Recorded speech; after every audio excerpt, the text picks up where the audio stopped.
আমার ভাইয়েরা সেদিন রক্ত দিয়েছিল, যে দেশ তারা প্রতিষ্ঠা করতে চেয়েছিল, যে সমাজ তারা প্রতিষ্ঠা করতে চেয়েছিল, সেই কাঙ্ক্ষিত সমাজ এবং দেশ ব্যবস্থা আমরা প্রতিষ্ঠা করতে সক্ষম হব।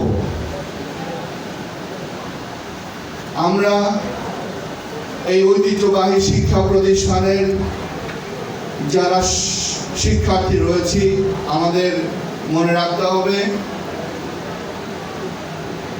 Leave as if you will die tomorrow, learn as if you will live forever.